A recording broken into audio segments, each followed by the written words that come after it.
कृष्ण वंदे जगद्गुरुं। 5वें अध्याय का 26वां और 27वां श्लोक। 5वें अध्याय का 26वां श्लोक। कामक्रोधवियुक्ताना यतीना यच्चेत्सां अभितो ब्रह्मनिर्वाण वर्तते विदितात्मना। ऊपर कहे गए श्लोकों का अर्थ है, कामक्रोध से सर्वथा रहित जीते हुए मन वाले और स्वरूप का साक्षात्कार किए हुए सांख्य योगियों के लिए दोनों ओर से शरीर के रहते हुए अथवा शरीर छूटने के बाद निर्वाण ब्रह्मा परिपूर्ण है। कामक्रोधवियुक्ताना यतीनाम का अर्थ है, भगवान उपर्युक्त पदों से यह स्पष्ट कह रहे हैं कि सिद्ध महापुरुष में कामक्रोधादि दोषों की गंध भी नहीं रहती। कामक्रोधादि दोष उत्पत्ति विनाशशील असत पदार्थों शरीर, इंद्रिया, मन, बुद्धि आदि के संबंध से उत्पन्न होते हैं। सिद्ध महापुरुष को उत्पत्ति विनाशशील सत्तत्व में अपनी स्वाभाविक स्थिति का अनुभव हो जाता है, अतः उत्पत्ति विनाशरहित असत पदार्थों से उसका संबंध सर्वथा नहीं रहता। उसके अनुभव में अपने कहलाने वाले शरीर अंतःकरण सहित संपूर्ण संसार के साथ अपने संबंध का सर्वथा अभाव हो जाता है, अतः उसमें कामक्रोध आदि विकार कैसे उत्पन्न हो सकते हैं। यदि कामक्रोध सूक्ष्म रूप से भी हो तो अपने को जीवन मुक्त मान लेना भ्रम ही है। उत्पत्ति विनाशशील वस्तुओं की इच्छा को काम कहते हैं।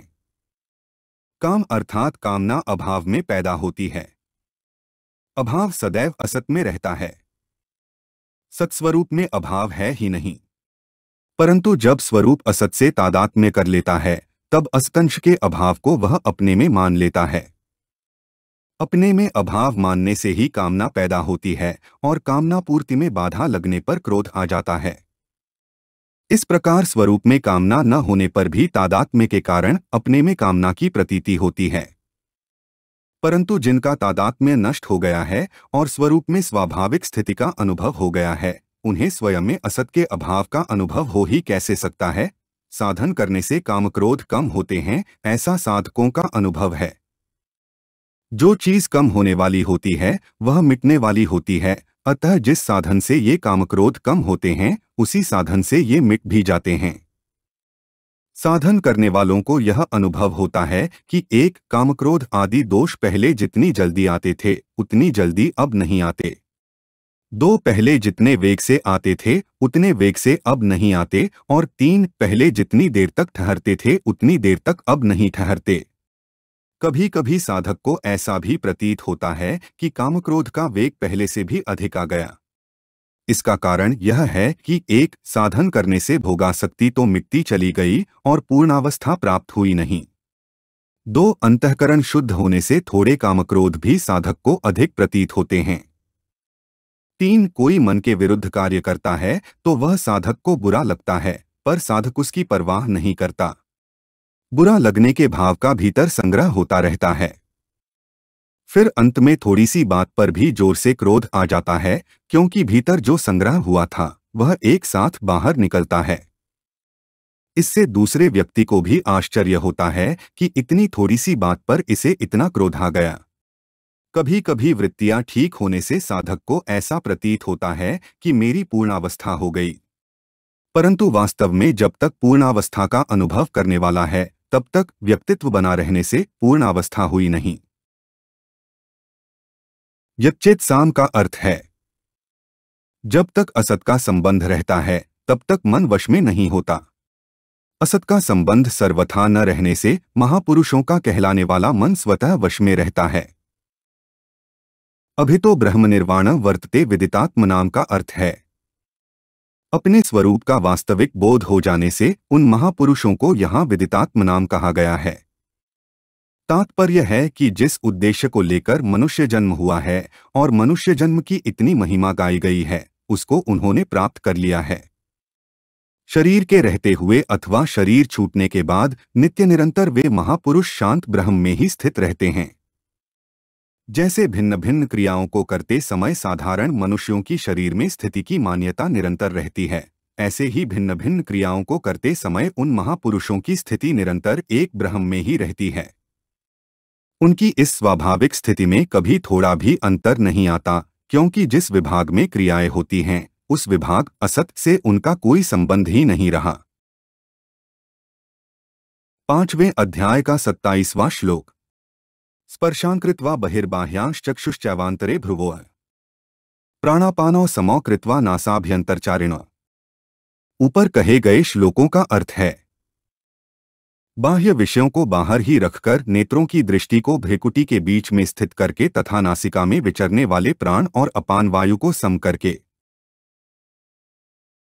स्पर्शान् कृत्वा बहिर्बाह्यान् का अर्थ है, परमात्मा के सिवाय सब पदार्थ बाह्य हैं। बाह्य पदार्थों को बाहर ही छोड़ देने का तात्पर्य है कि मन से बाह्य विषयों का चिंतन न करे।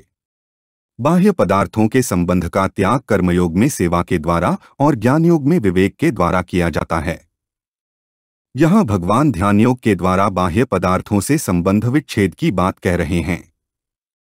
ध्यान योग में एकमात्र परमात्मा का ही चिंतन होने से बाह्य पदार्थों से विमुखता हो जाती है। वास्तव में बाह्य पदार्थ बाधक नहीं हैं। बाधक है इनसे रागपूर्वक माना हुआ अपना संबंध। इस माने हुए संबंध का त्याग करने में ही उपर्युक्त पदों का तात्पर्य है। चक्षुश्चैवान्तरे भ्रुवोः का अर्थ है, यहाँ भ्रुवोः अंतरेपदों से दृष्टि को दोनों भौहों के बीच में रखना अथवा दृष्टि को नासिका के अग्रभाग पर रखना, ये दोनों ही अर्थ लिए जा सकते हैं।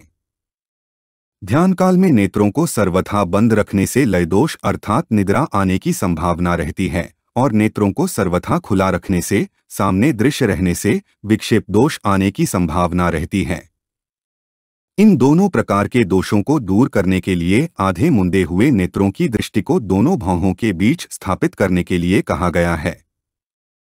प्राणापानौ समौ कृत्वा नासाभ्यन्तरचारिणों का अर्थ है, नासिका से बाहर निकलने वाली वायु को प्राण और नासिका के भीतर जाने वाली वायु को अपान कहते हैं। प्राणवायु की गति दीर्घ और अपान वायु की गति लघु होती है। इन दोनों को सम करने के लिए पहले बाईं नासिका से अपान वायु को भीतर ले जाकर दाईं नासिका से प्राणवायु को बाहर निकाले, फिर दाईं नासिका से अपान वायु को भीतर ले जाकर बाईं नासिका से प्राणवायु को बाहर निकाले। इन सब क्रियाओं में बराबर समय लगना चाहिए। इस प्रकार लगातार अभ्यास करते रहने से प्राण और अपान वायु की गति सम, शांत और सूक्ष्म हो जाती है। जब नासिका के बाहर और भीतर तथा कंठादि देश में वायु के स्पर्श का ज्ञान न हो तब समझना चाहिए कि प्राणापान की गति सम हो गई है। इन दोनों की गति सम होने पर लक्ष्य परमात्मा रहने से मन से स्वाभाविक ही परमात्मा का चिंतन होने लगता है। ध्यान योग में इस प्राणायाम की आवश्यकता होने से ही इसका उपर्युक्त पदों में उल्लेख किया गया है।